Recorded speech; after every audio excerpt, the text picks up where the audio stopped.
Well, we're fairly on time. Of course, about, I don't know, 50 yards down from where I park, there's a small herd of bull elk on the road. It's so funny. Ruby was laying down in the passenger seat, so I couldn't see them. So I drove by them and I turned around and come back to park. And it's so amazing to me what animals can sense. Got the windows up.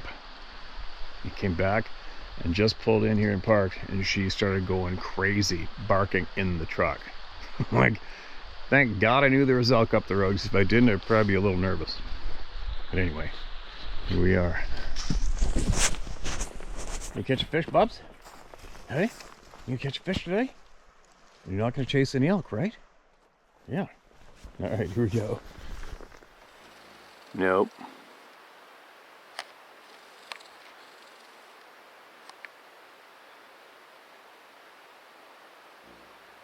No.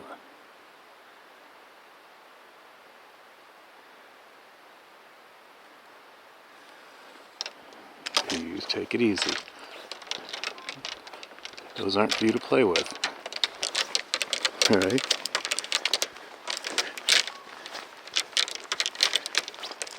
Nope, nope.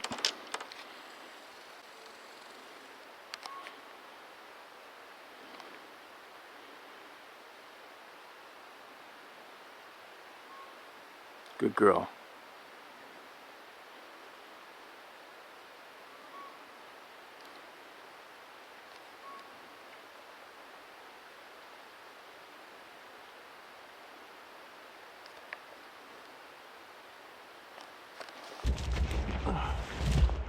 Well, that was probably one of the best days steelhead fishing I've had ever. Hey, Bobby, wasn't that great? I got to fight 6 steelhead today. Landed 3. And I got to film 2 more.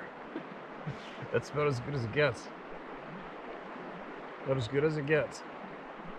Pretty cool. So, old adventure dogs that'll tuck it out. I've been dragging her up this river forever.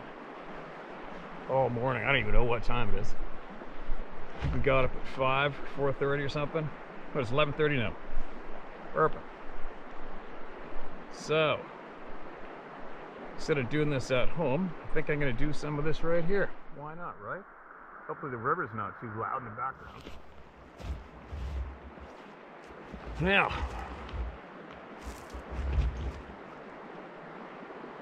what do we got?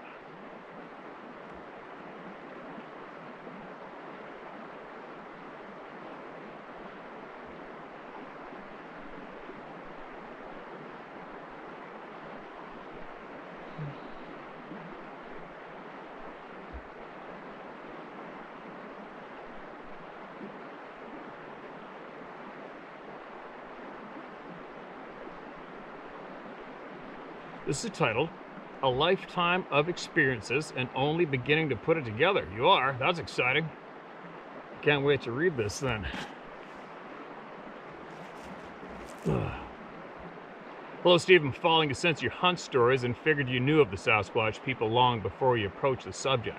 It seems to me you spend enough time in the real world, you just know you're not alone. Yeah, bingo. I admire your work. People do not realize how difficult it is to capture the scenery and wildlife you do. I don't think I've seen better.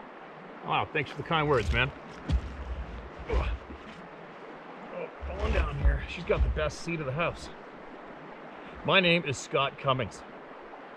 I'll tell anyone what I know. You recently read 2 of my comments. I'm the guy that has cancer, and Ruger and Remington. My 2 golden retrievers who got sick and died at the same time I did.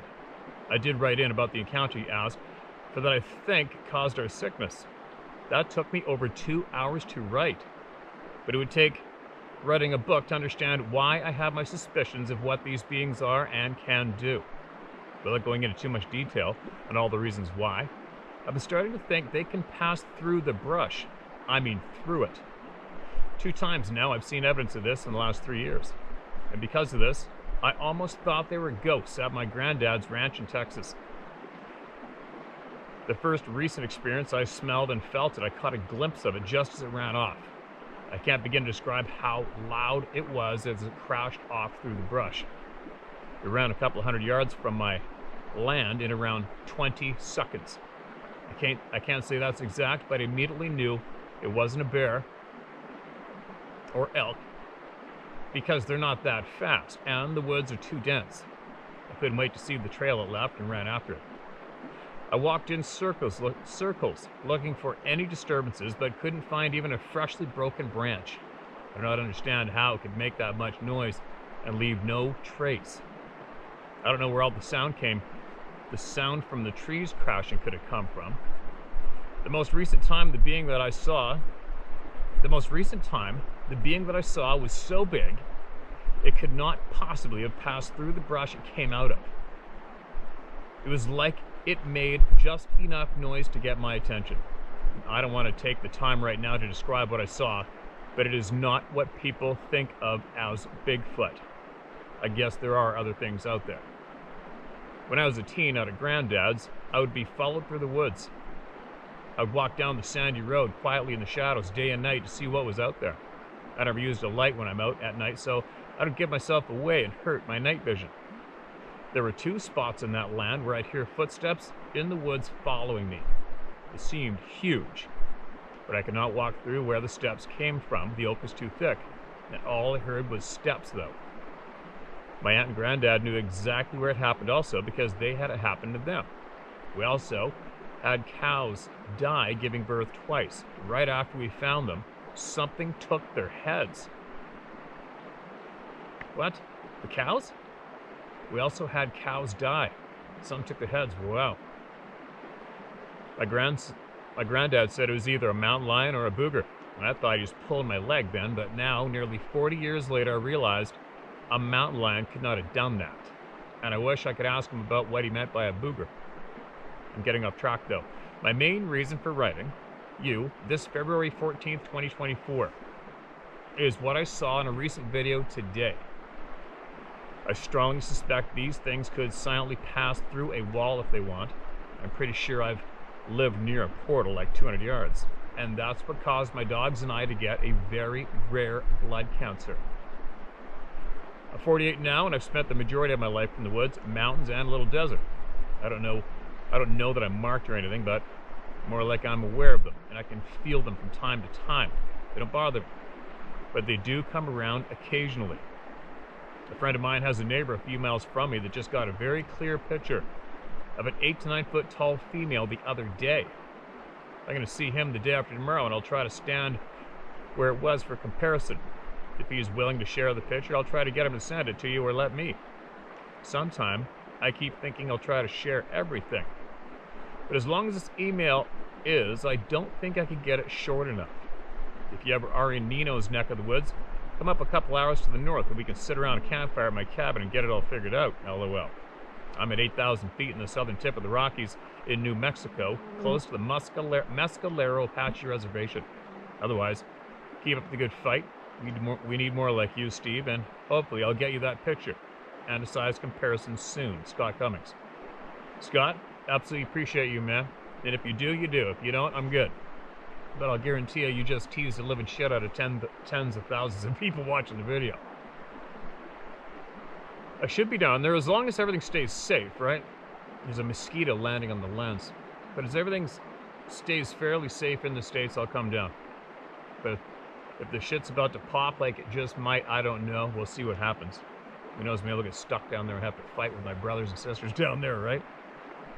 Or, if you do know how to connect the Zoom thing on a laptop or on your phone or a friend, we can always do that. If you want to have a conversation with me through that way too, we can do it, all right, man? Let me know. Email me back right away and let me know, okay? Absolutely appreciate your time, and I agree with a lot of what you said. Here's another one.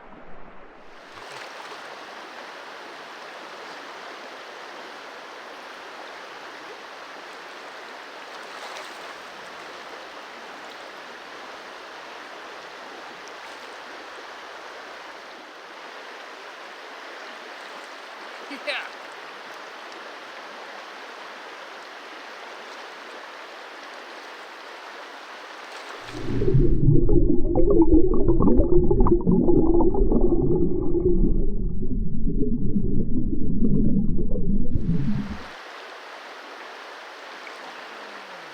Crowd goes wild. Bobby. This is rad.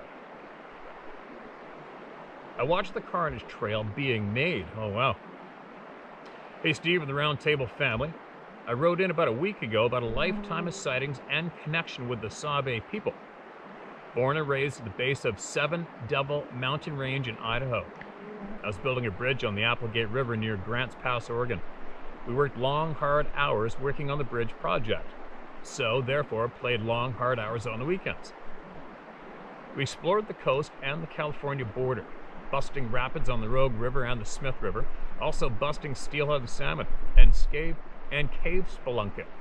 What a place to live and explore as a 20-year-old. Anyways, to get to the story, one of the guys we hired had keys to unlock the gates to the Kalmiopsis Wilderness. Kalmiopsis Wilderness. As he also had access to 3 mining claims in said wilderness. He eventually invited us to go to the claims with him and spend the weekend snipping and panning for gold. Sniping? He also said there was a small stream that flowed by the 3 cabins and dumped into the ocean only 3 miles below the claims. He said it was great fishing. So, me being me, loving fishing and exploring, said, hell yes, let's go. So, Friday night after work, we headed into the wilderness. And as we got close to the mines, I noticed, strangely enough, a lack of visual tracks, or visually seeing deer and elk tracks, birds and other animals that should be prevalent to the wilderness. As we gained visual of the cabin we were going to spend the weekend in, I'd never seen such beauty. A large log cabin surrounded by old-growth timber, wild flowers, and lush green grass everywhere. My wife noticed the outhouse about 100 yards from the cabin and stated, if I have to use the outhouse at night, you're going with me. I stated, sure, of course.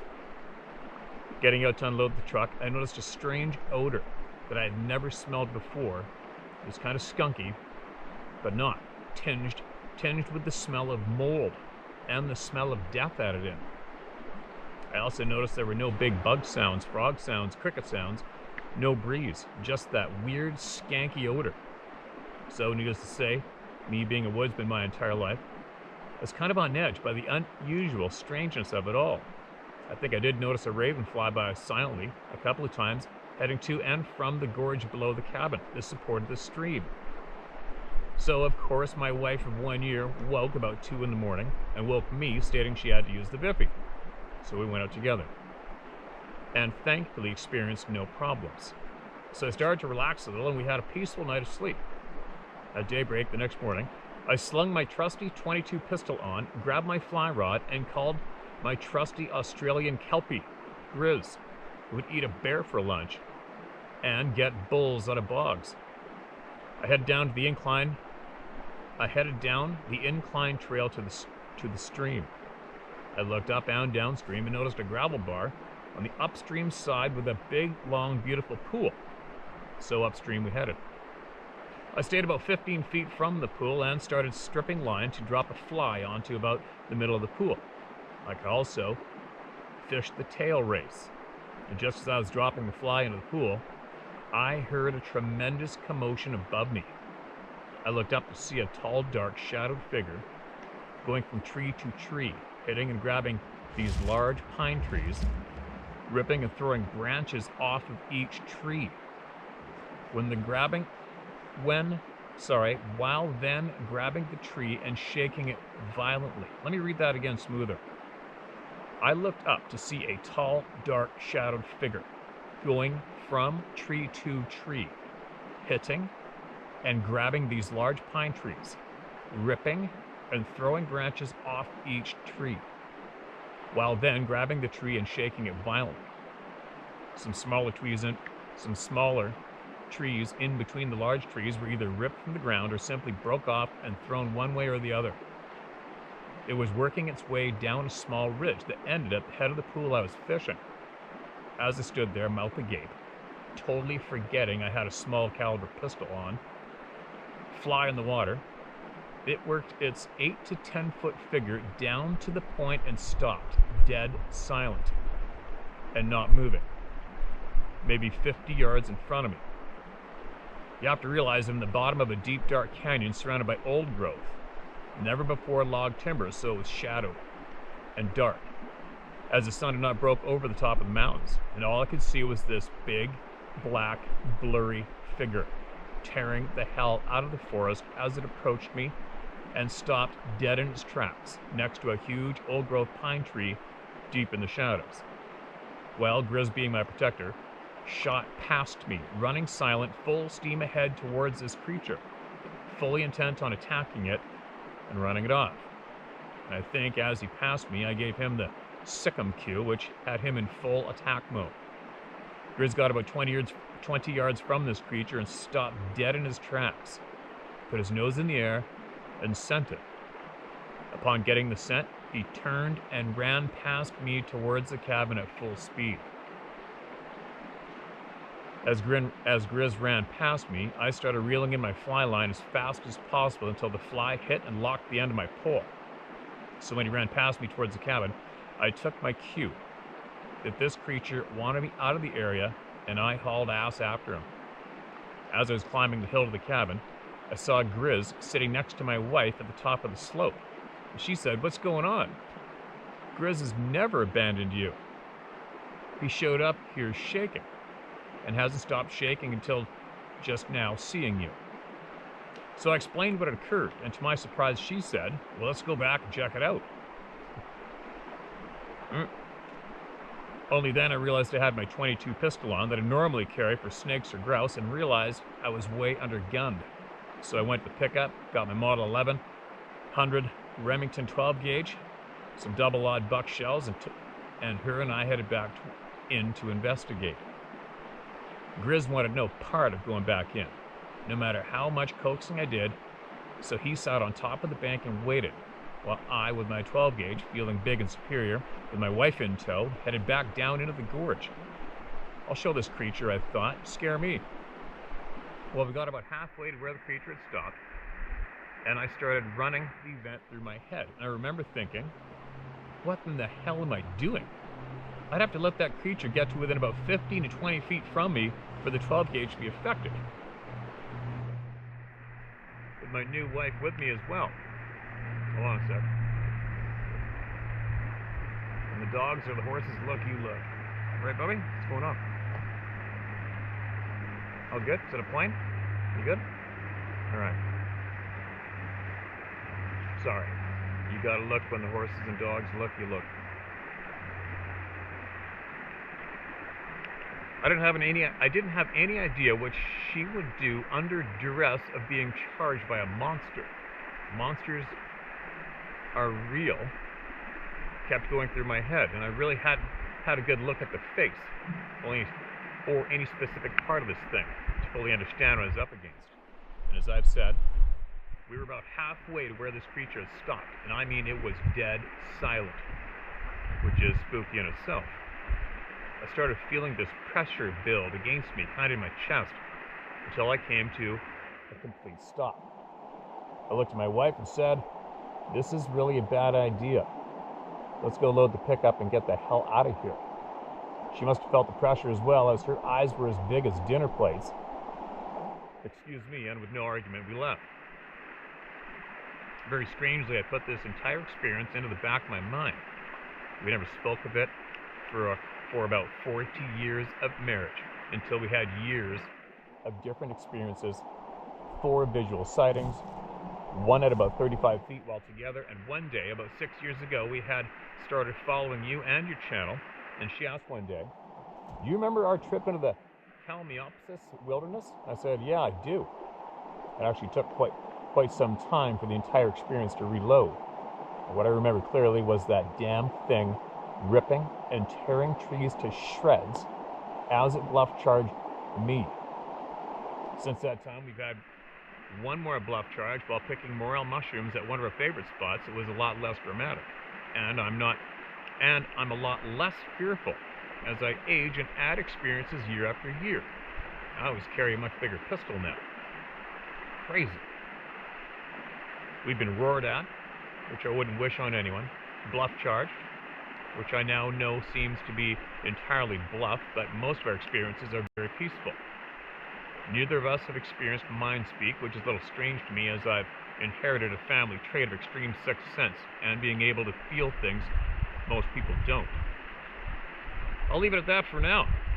I'd love to meet you and hold powwow over a beer and maybe go on a fishing trip to Canada. Steelhead are my favorite, salmon second, and halibut are far my favorite to eat. Maybe our paths will cross someday. Until then, be young, have fun, and watch your six. Tracker Al. Okay, Al? It sounds like you guys have got a lot of stuff to share. To me, good on you for staying out there. And maybe as well, sounds like you might have a lot to talk about. Maybe you would want to have a Zoom conversation with me online too, maybe. Why not, right? If you can pull it off, get somebody to set up your phone or your laptop and see if you want to do that, and let me know. Email me back. We'll do it. All right? It's like it's been one of those days. This is my 5th one I've hooked.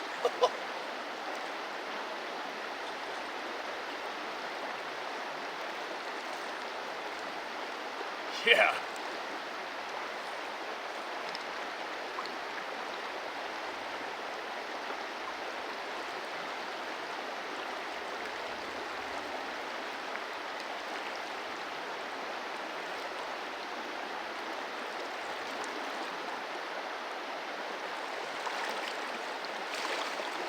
One of those days. Yeah.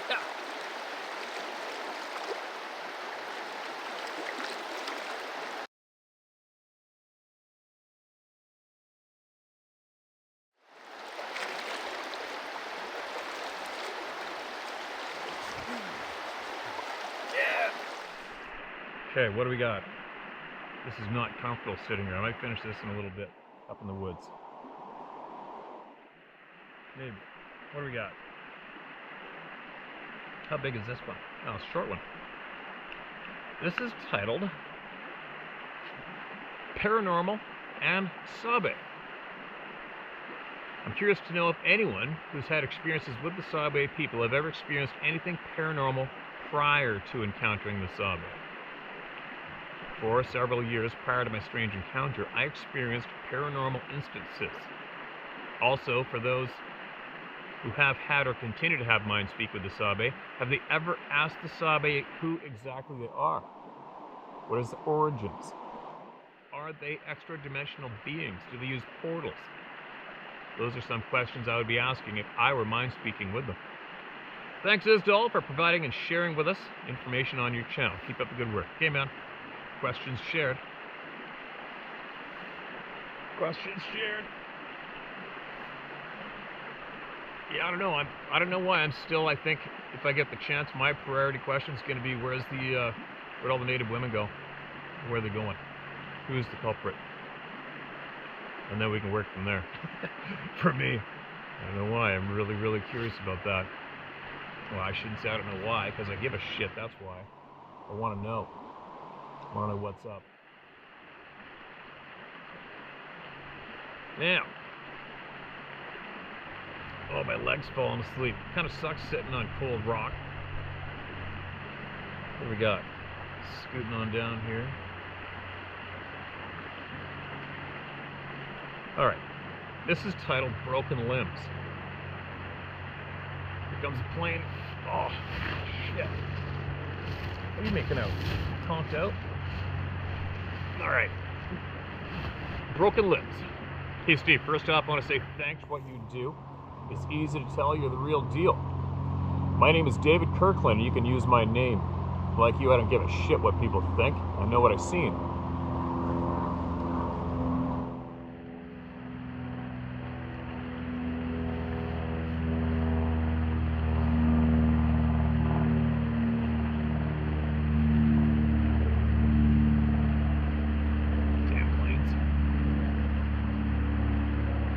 from western North Carolina in the Blue Ridge Mountains.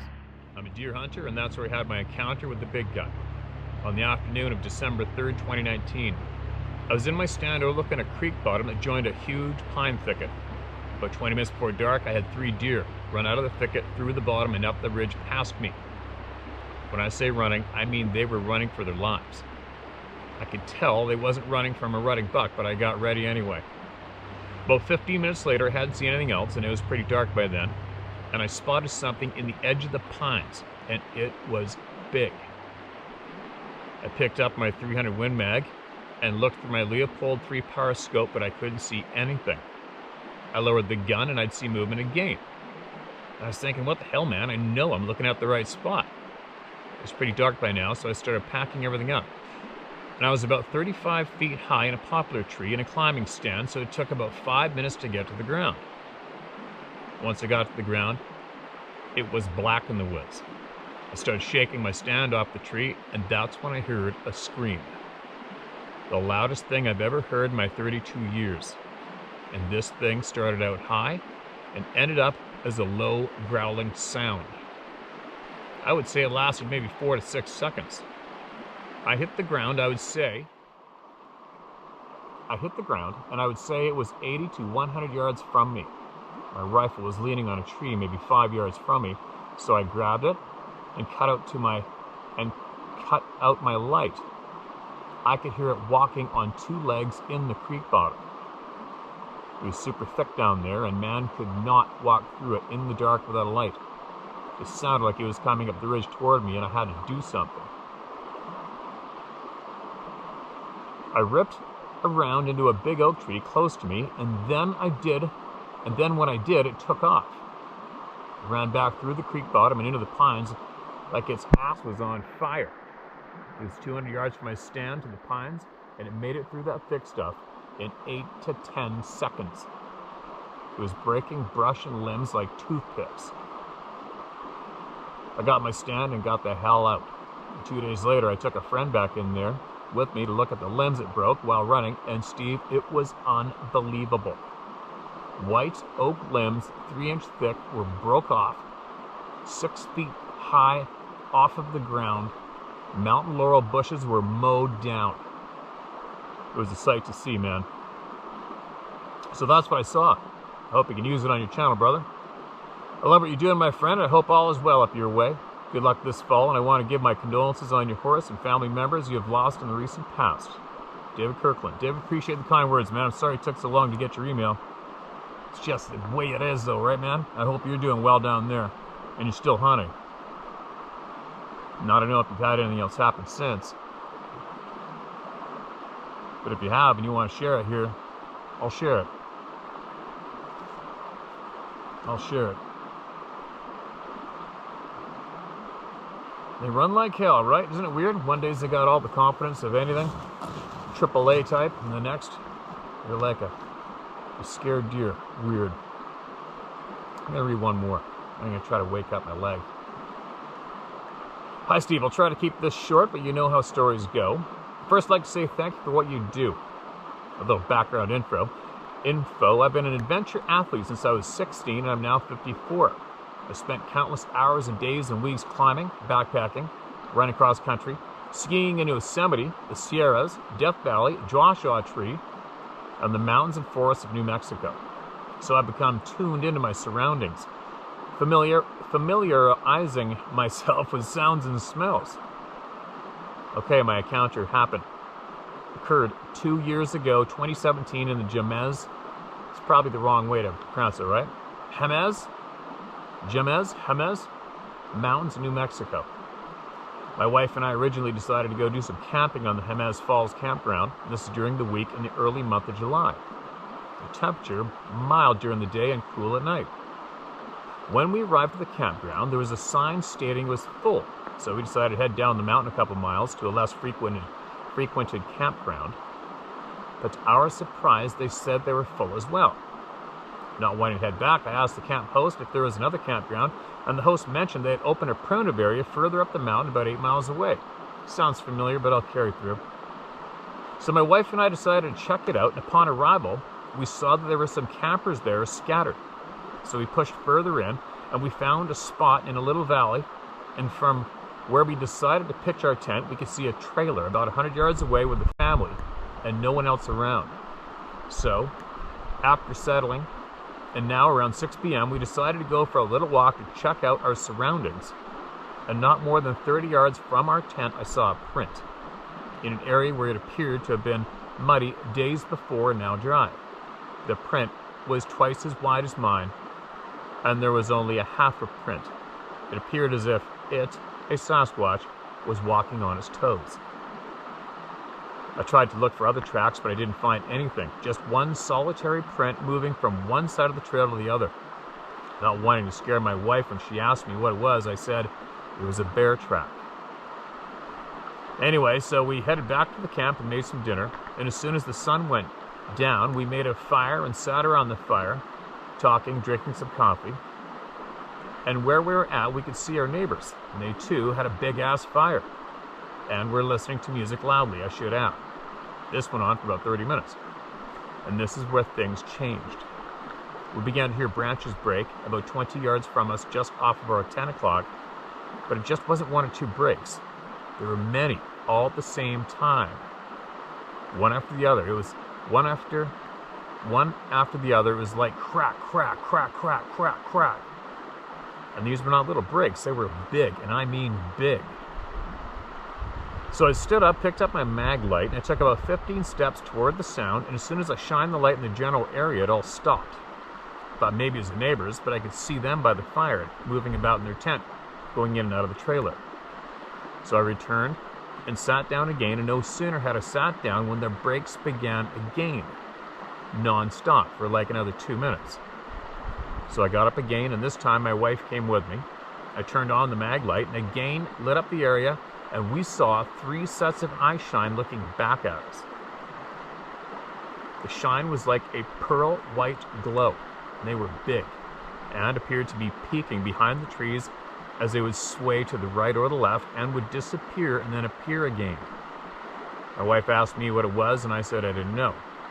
My wife asked me if maybe it was the neighbors. I looked towards their camp and saw they had gone into their big tent, and the trail lights were turned off, and the fire was out. I thought no one would be walking around in the forest without flashlights, right? I flashed the mag light again, and again, 3 sets of eyes were looking back. I wasn't scared, and we decided to sit by the fire, and again the breaks began. I wasn't afraid or nervous, but I didn't want my wife to be afraid, so being a Christian, I said to Mai that I was going to pray, and she agreed. Like he meant, I'm going to say to my wife. As soon as I began to pray and say the name of Jesus, everything stopped. And note, there were no sounds of footsteps leaving the area. It was so quiet, but soon the night sounds returned. We stayed one other night without any further occurrence, but what I found strange is how the neighbors just completely shut everything down and went in their tent and trailer because certainly they heard the noise breaks. They were like firecrackers. I cannot deny that as soon as I began to pray, everything stopped. This makes me believe that there is a spiritual side to the story of these beings. Nephilim, fallen angels, or demonic nature? I don't know. But prayer for the believer is most important in these moments. I have other experiences while climbing in the Sierras and Yosemite, but I will leave that for another day. Feel free to use my name, and thanks for how you do what you do. In friendship, Martin Spence. Martin, this might have been a little while back too, and if it was, I apologize, but please email back if you haven't. Please do. I want to hear about it. Everybody does. Lots of people do. We want to hear it, man. How long is this one? Okay, I'm going to try to do one more. I'm hoping for enough battery in that to stay. This is a GoPro, so I can, I want to take one more cast and see if I can get a wicked video of those steelhead that are left in the pool. This is titled Brits Saw It in BC. Hi from England, Steve. I have a minor Bigfoot encounter story for you, but it has left an enduring impression on my wife and myself, as this was a shared encounter over your way in BC. This simple encounter however, has left us with a fascination for the truth, whatever that is, about these beings. And after watching many channels about this subject, your channel does give an outlet for those who feel maybe embarrassed about this subject. We who feel uncomfortable about speaking of it, even to our closest friends and family, and we care grateful for this community outlet in particular. One positive, however, is that it is one of the lasting, shared, bonding, and fascinating experiences of this husband and wife team. I hope those who share this kind of experience can be open enough with each other and find a positive bonding of it too. I guess that's what your channel is all about, really. At the close, though, we know they exist, and that's just the way it is. So we can't understand the lack of scientific and governmental acknowledgement. The question is whether this is deliberate or not. I'll keep an open mind about that, but even without that aspect, I think that Bigfoot has become an industry in its own right with its own monetary-led corruptions. The story started with a trip to Enderby, BC, to see Simon, an old friend of mine from years gone by who moved over from England way back when and became a trapper. We, borrowing his RV, drove down to Aberdeen, Washington to see other older family friends and returned via Port Angeles to Vancouver Island. A memorable trip in so many ways. This was October 2001 and the early snows were already setting in the highlands. Simply, whilst driving along in the high passes, I forgot exactly which, along the border area, but it was lightly snowing, my wife, looking to her right, suddenly said, "Do you think that's a Sasquatch?"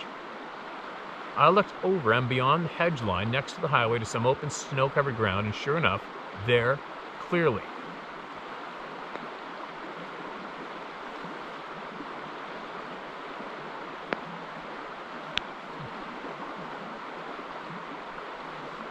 was a walking dark figure in the middle of nowhere, walking through that snow away from a forested area in the opposite direction of travel to which I was driving.